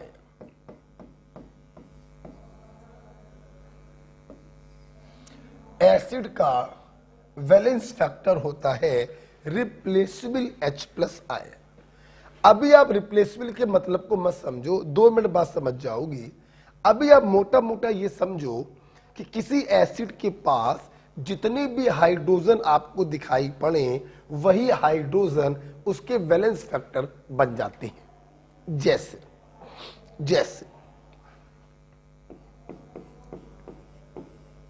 HNO3, H2SO4, H3PO4, balance factor 1 क्योंकि एक हाइड्रोजन है, वैलेंस फैक्टर 2 क्योंकि 2 हाइड्रोजन है, और वैलेंस फैक्टर 3 क्योंकि 3 हाइड्रोजन है। ठीक है, सब लोग ध्यान से देखेंगे। क्योंकि इसका वैलेंस फैक्टर 1 है तो HNO3 को हम लोग कहेंगे मोनोबेसिक एसिड। इसका वैलेंस फैक्टर 2 है तो इसको हम लोग कहेंगे डाई बेसिक एसिड, और इसका वैलेंस फैक्टर 3 है तो इसको हम लोग कहेंगे ट्राई बेसिक एसिड। जब बेटा किसी का वैलेंस फैक्टर आ जाता है तो इक्विवेलेंट वेट तो बाएं हाथ का खेल है, तीनों का निकाला जा सकता है। Molecular weight by valence factor हम एक का दिखा दे रहे हैं। जैसे H2SO4 की अगर बात करें, अगर हम H2SO4 की बात करें तो इसका इक्विवेलेंट वेट होगा, इसका मॉलिक्यूलर वेट जब आप निकालेंगे तो 98 आएगा divided by valence factor 2। Okay, ऐसे इसका निकाल लोगे, ऐसे इसका निकाल लोगे। ठीक है, और आगे बढ़ेंगे अभी हम। राइट, लिख लो इसको। तो एसिड का वैलेंस फैक्टर होता है रिप्लेसेबल H+IN। रिप्लेसेबल को थोड़ी देर के लिए भूल जाओ, अभी ये समझो जितने हाइड्रोजन होते हैं वही बेटा रिप्लेसेबल हाइड्रोजन कहलाते हैं। ठीक है, अच्छा इसको हटा रहे हैं, आगे आप कंटिन्यू लिखिएगा। आप कंटिन्यू लिखिएगा। सुनना, जैसे मैंने आपको दिया ये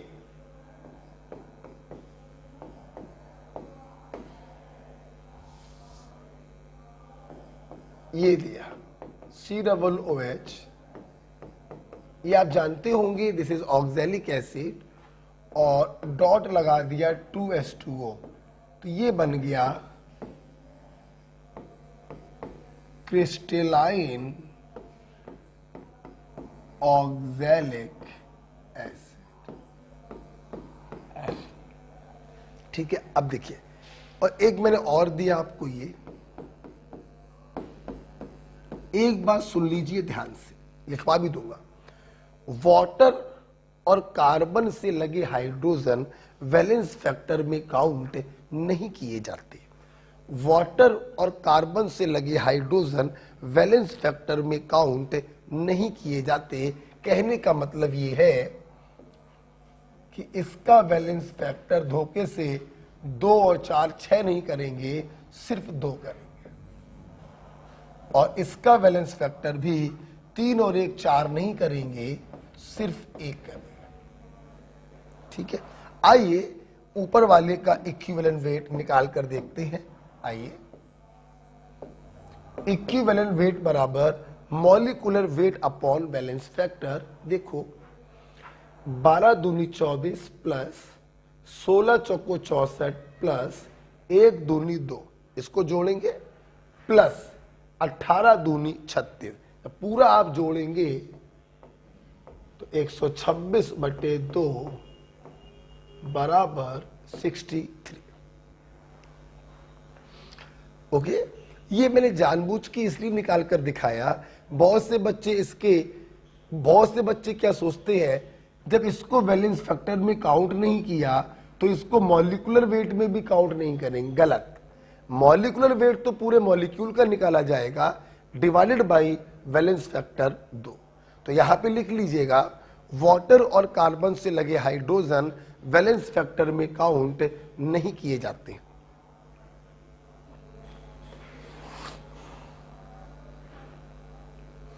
ओके, अब देखिए बेटा, समझा मेरी बात। तो आप लोगों ने देखा कि यूजली जितने हाइड्रोजन उस एसिड के पास होते हैं, हम उन सभी को वैलेंस फैक्टर में काउंट कर लेते हैं। यहां पर बेटा कुछ एक्सेप्शंस है, हटाना पड़ेगा हमको। कुछ ऐसे एसिड हमारे पास हैं जिनमें जितने हाइड्रोजन दिखाई पड़ते हैं वो उसका वैलेंस फैक्टर नहीं होता। आइए देखें वो कौन कौन से हैं exception.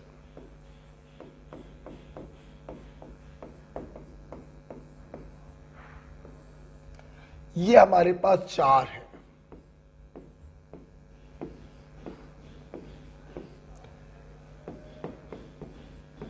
H3PO2,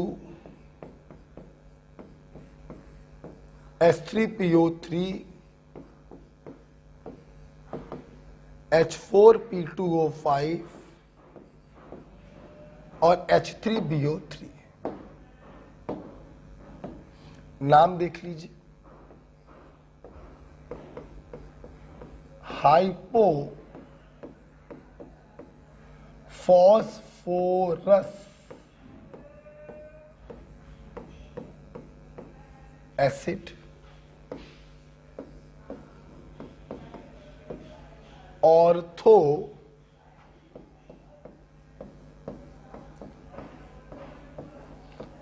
phosphorus acid, pyro phosphorous acid, और ऑर्थो बोरिक एसिड।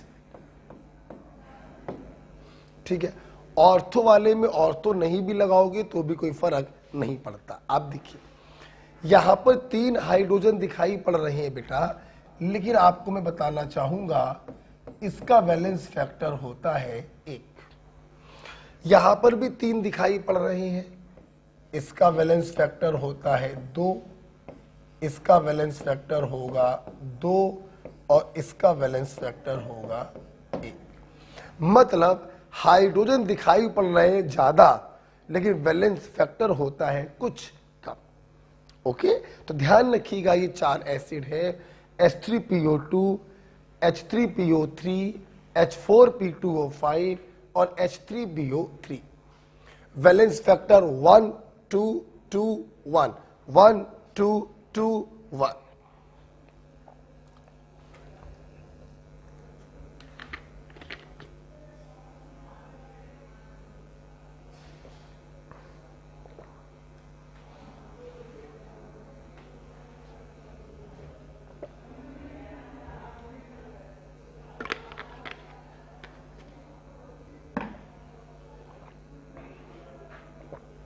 लिख लिया आई।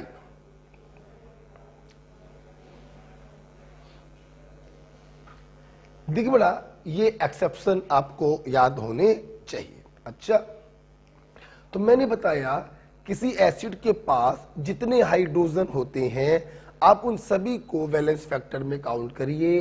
बस इन 4 को याद रखिएगा, H3PO2, H3PO3, H4P2O5 और H3BO3। ठीक है, अब मैंने यहां पर बहुत सारी बातें और बता रखी थी, उसका कोई यूज नहीं है, केवल उसका कोई यूज नहीं है। 1-2 बातें अच्छी थी, लेकिन वो बातें आगे भी पकड़ में आ जाएंगी। अभी हम अपने टॉपिक से भटकेंगे नहीं, हम सीधे एक स्टेप आपको आगे लेकर जा रहे। ओके, लेकिन मेरा मन नहीं मान रहा है, मेरा मन नहीं मान रहा है। मैं थोड़ा सा बताना चाहूंगा कि आखिरकार ये एक्सेप्शंस क्यों हैं। मेरा मन नहीं मान रहा है, मैं थोड़ा आपको बताना चाहूंगा। चलिए एक्सप्लेनेशन देखते हैं कि आखिरकार दिखाई पड़ रहे हैं ज्यादा और वैलेंस फैक्टर है कम, ऐसा क्यों। आइए हटाकर देखते हैं। चलिए, नहीं मानना है मेरा मन, तो एक्सप्लेनेशन देखते हैं।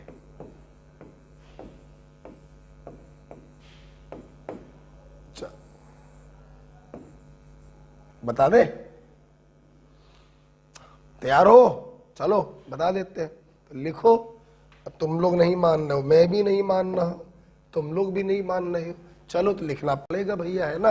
एक्सप्लेनेशन लिखिए। हाइड्रोजन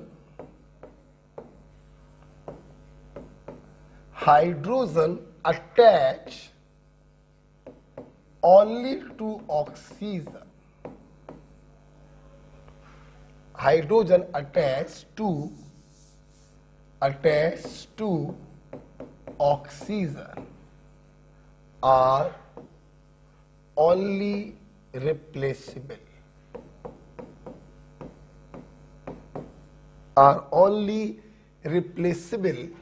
ब्रैकेट में hence counted in valence factor. Hence counted in valence factor. Bracket कर दो बंद। Because OH bond is highly polarized, hence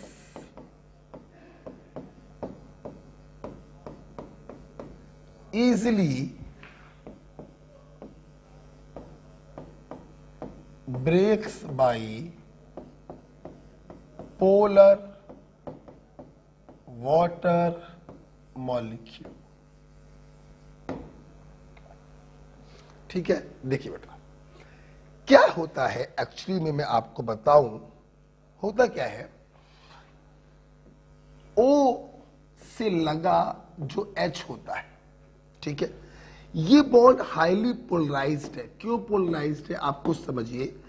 oxygen is highly electronegative, इलेक्ट्रॉनों को अपनी तरफ पुल करेगा तो हाइड्रोजन पे आएगा इलेक्ट्रो प्लस चार्ज आएगा। अच्छा, तो जो OH बॉन्ड होता है हाईली पोलराइज्ड बॉन्ड होता है, निगेटिव और पॉजिटिव। अच्छा, तुमने एसिड को पानी में डाला, कौन सा एसिड? जिसके पास OH बॉन्ड होगा, पानी में डाला।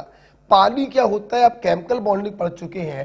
पानी जो होता है एक प्रकार का पोलर मॉलिक्यूल है जो डाइपोल के रूप में एग्जिस्ट करता है। तो क्या होगा, ढेर सारे वाटर क्या करेंगे, अपने पॉजिटिव छोर से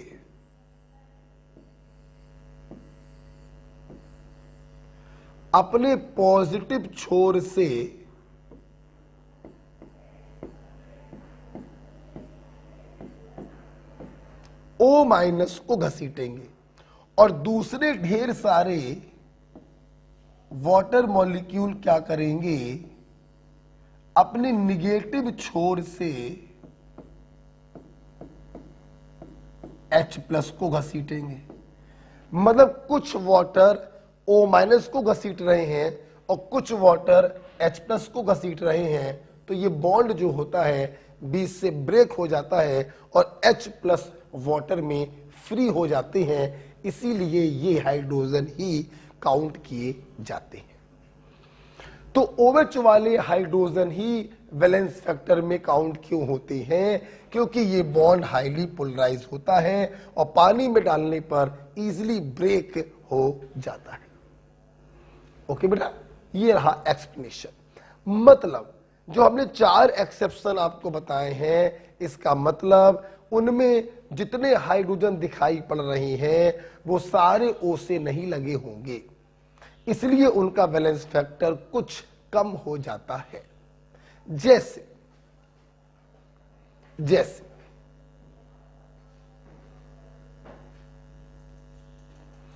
बता दें, अब ये बताया है तो अब कुछ भी छोड़ नहीं सकते, अब तो पूरा ही बताना पड़ जाएगा। मैं ये काटने की मूड में था, अब पूरा बताना पड़ जाएगा, तो अब थोड़ा समय लग जाएगा भाई। अब थोड़ा एसिड जो है बड़ा हो गया, आप समझो, ये लिखने का मतलब है अब खेल बड़ा हो गया है ना। चलिए इसको लिख लिया तो हटाइए, इसको देखिए, हटाए। अब खेल बड़ा हो गया, अब आपको पूरा दिखाना पड़ेगा हमको। देखिए अब खेल बड़ा ये हो गया। अब जैसे H3PO2 था,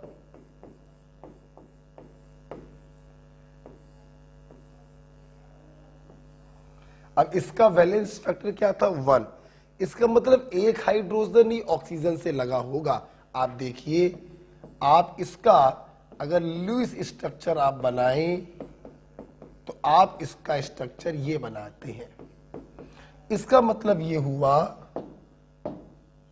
कि सिर्फ एक हाइड्रोजन ही ऑक्सीजन से लगा है, यही हाइड्रोजन रिप्लेसेबल होगा, यही हाइड्रोजन वाटर में फ्री होगा, इसलिए इसका वैलेंस फैक्टर होगा 1। ठीक है। जैसे हम लोग बात करें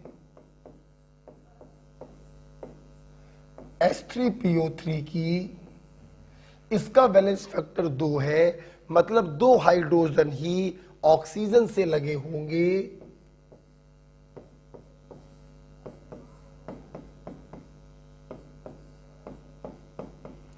तीसरा वाला लगा होगा फास्फोरस से।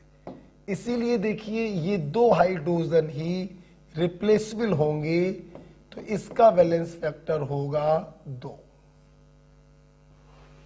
फास्फोरस से जो हाइड्रोजन लगा है, इन दोनों की इलेक्ट्रोनेगेटिविटी ऑलमोस्ट बराबर होती है। ये बॉन्ड ऑलमोस्ट नॉन पोलर होगा, पानी में डालने पर ब्रेक नहीं होगा, इसलिए ये वाले हाइड्रोजन वैलेंस फैक्टर में काउंट नहीं हो सकते। लास्ट मैंने क्या लिखा था, H4P2O5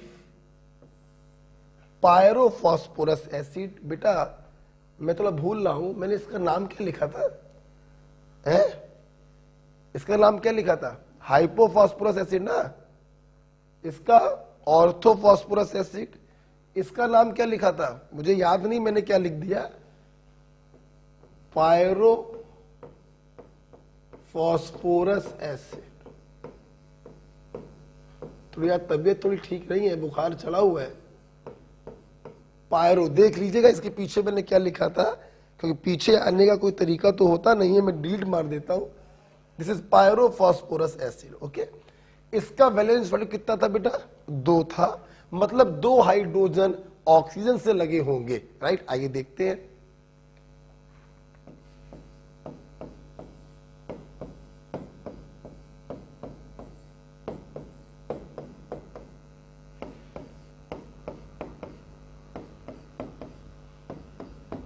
आप ध्यान से अगर देखें तो एक हाइड्रोजन ये रिप्लेसेबल है और एक हाइड्रोजन ये रिप्लेसेबल है, इसीलिए इसका बैलेंस फैक्टर होता है 2।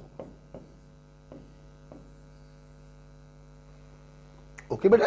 अच्छा, अब कोई बच्चा ये सोच रहा होगा, स्पेशली वो बच्चे जिन्होंने केमिकल बॉन्डिंग नहीं पढ़ा होगा, कि सर ये आपने कैसे बना दिए, तो फिर वो ये आप सीखोगे केमिकल बॉन्डिंग में। Lewis structure, pick up the centre element, place other element equally around it, hydrogen को ऑक्सीजन से लगाते हैं, सिंगल बॉन्ड से जोड़ते हैं, दानवीर कर्ण। तो जिन बच्चों ने केमिकल बॉन्डिंग पढ़ा उनको तो कोई प्रॉब्लम नहीं है, जिन्होंने केमिकल बॉन्डिंग नहीं पढ़ा तो वो अपना फोकस चित्रों पर ना लगाए, वो अपना फोकस लगाए जो मैं आज सिखा रहा हूं, कि वैलेंस फैक्टर में वही हाइड्रोजन काउंट होंगे जो ऑक्सीजन से डायरेक्ट अटैच होंगे। एम राइट बेटा, इज इट क्लियर? ये ध्यान रखिएगा।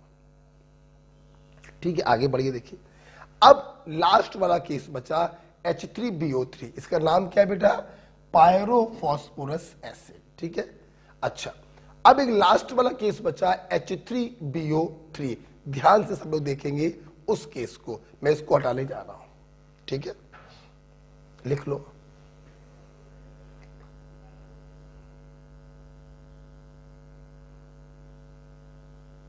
लिख लो।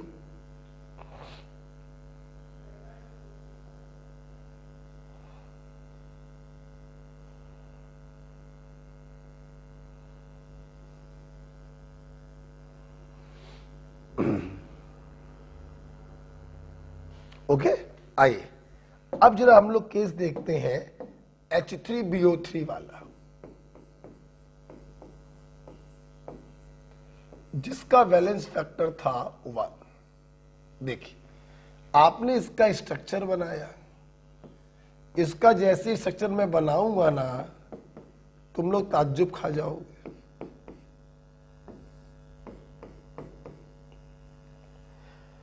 एक बात और सुन लीजिए सभी लोग, जितने बच्चे ऑनलाइन पढ़ रहे हैं, चलिए थोड़ी देर में बताएंगे, थोड़ी देर में बताएंगे। ये बेटा H3BO3 है।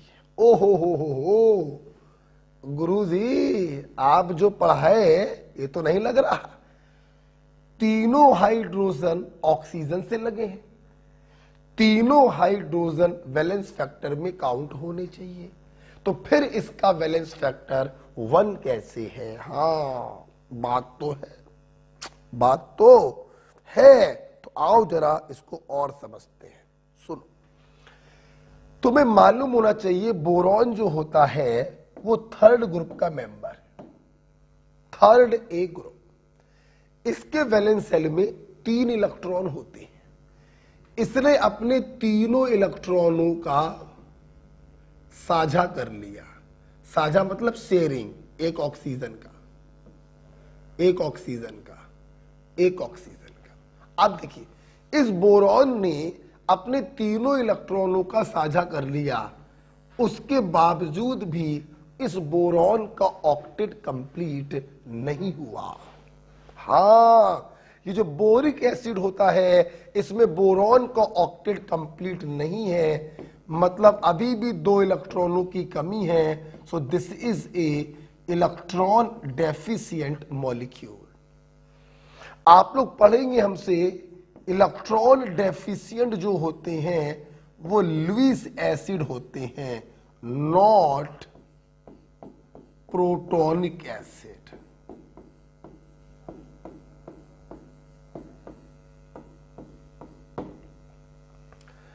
देखिए ना, इसके पहले आपने जितने भी एसिड पढ़े थे वो सब के सब प्रोटोनिक एसिड थे, आर्हीनियस एसिड थे, जो पानी में जाकर अपने अंदर से H+ को डोनेट करते हैं।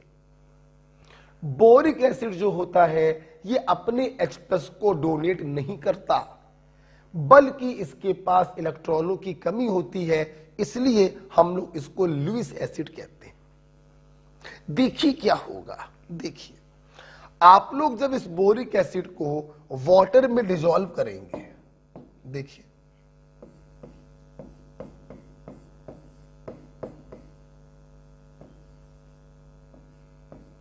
आप लोग जब इसको वाटर में डिसॉल्व करेंगे, होता क्या है, इस बोरॉन को अभी 2 इलेक्ट्रॉनों की भूख लगी है, तो अपनी भूख को मिटाने के लिए क्या करता है बोरॉन, वाटर से OH को घसीट लाता है विद बोथ बॉन्ड पेयर।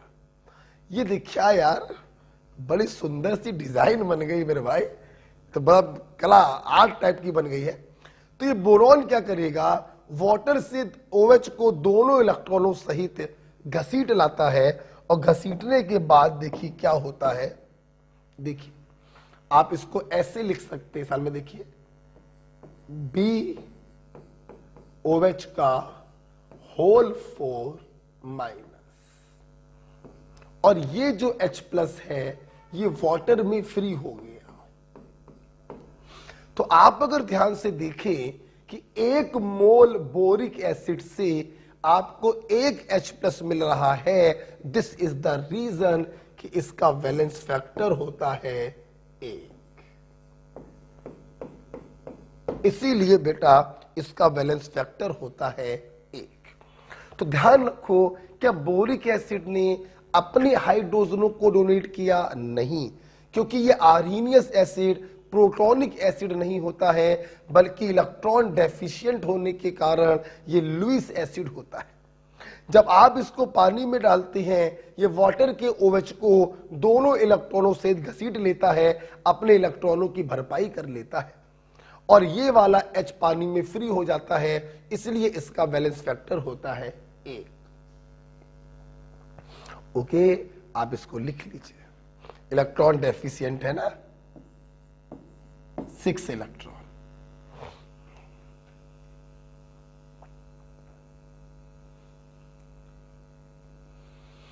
ठीक है बेटा,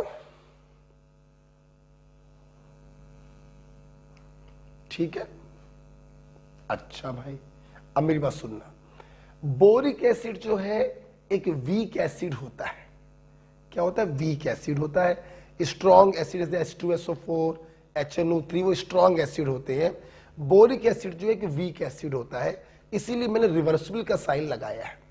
स्ट्रॉन्ग एसिड 100% आयोनाइज हो जाते हैं, वीक एसिड थोड़ा सा आयोनाइज होते हैं बस, इसीलिए यहां पर हमने रिवर्सिबल का साइन लगाया है। अगर आप बोरिक एसिड को स्ट्रॉन्ग एसिड में बदलना चाहते हो तो हम यहां पर ऐड करेंगे सिस ग्लाइकॉल। सिस ग्लाइकॉल क्या करता है? बोरिक एसिड की एसिडिक स्ट्रेंथ को बढ़ा देता है। To increase acidic strength of boric acid. Boric acid की एसिडिक स्ट्रेंथ को बढ़ा देता है cis glycol. And what is glycol?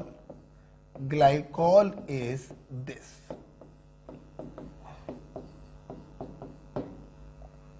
Okay, cis glycol ही क्यों इस्तेमाल करते हैं?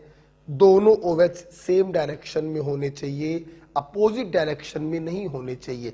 ये बताने का कोई आपके लिए मतलब नहीं है, वरना मैं आपको ये भी बता देता। हेलो, थोड़ा क्लास में थोड़ी देर बात करते हैं, बस थोड़ी देर। ओके बेटा, तो ध्यान से देखेंगे। एक्चुअली क्या होता है बेटा, ये जो सिस ग्लाइकॉल होते हैं, दोनों OH एक ही डायरेक्शन में होने चाहिए, क्योंकि ये इसके साथ रिएक्शन करके चिलेट का फॉर्मेशन करता है और इसको बर्तन से हटाने लगता है, जिसके कारण रिएक्शन जो होती है फॉरवर्ड में शिफ्ट होती चली जाती है और एक समय ऐसा आता है ये पूरा का पूरा आयोनाइज हो जाता है, और पूरा का पूरा आयोनाइज होने का मतलब है ये स्ट्रॉन्ग एसिड में तब्दील हो जाता है।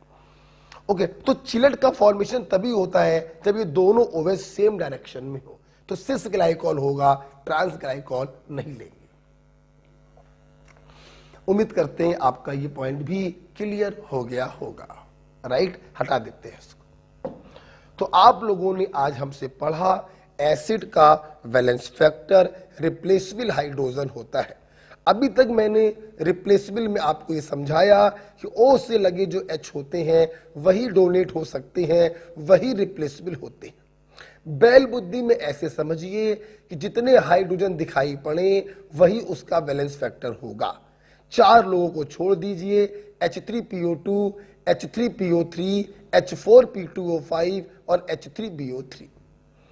Hypophosphorous acid, orthophosphorous acid, pyrophosphorous acid और ऑर्थोबोरिक एसिड, 1 2 2 1।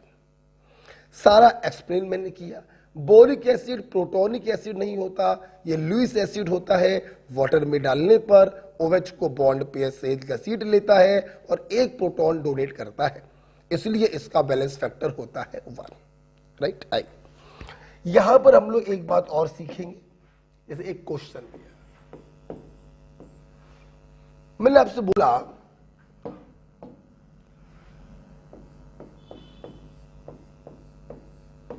आपके पास H3PO4 है। मैंने आपसे कहा बताइए इसका वैलेंस फैक्टर क्या होगा, आपने बोला 3। क्यों बोला 3? मैंने ही पढ़ाया।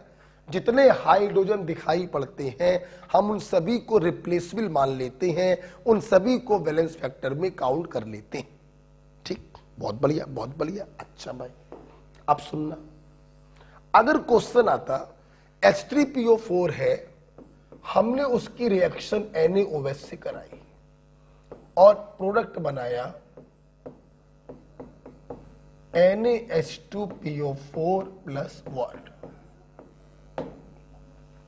अब हमने आपसे पूछा इसका वैलेंस फैक्टर बताइए। अब घर की खेती नहीं है कि जो चाहो वो उगाओ, अब घर की खेती नहीं है कि जितने हाइड्रोजन दिखाई पड़ रहे हैं सभी को रिप्लेसेबल मान लो, सभी को वैलेंस फैक्टर में काउंट कर लो। नहीं, जब रिएक्शन आपको दी जाती है तो हम रिएक्शन को देख के ये पता लगाते हैं कि कितने हाइड्रोजन वास्तव में रिप्लेस किए जा रहे हैं।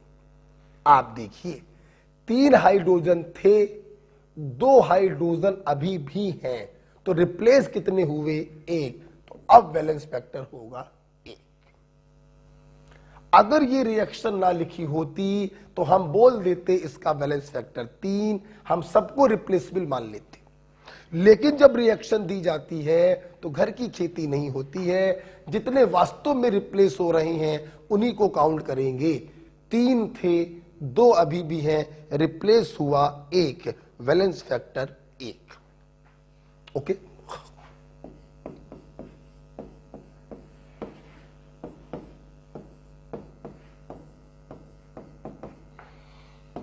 ये रिएक्शन दे दें।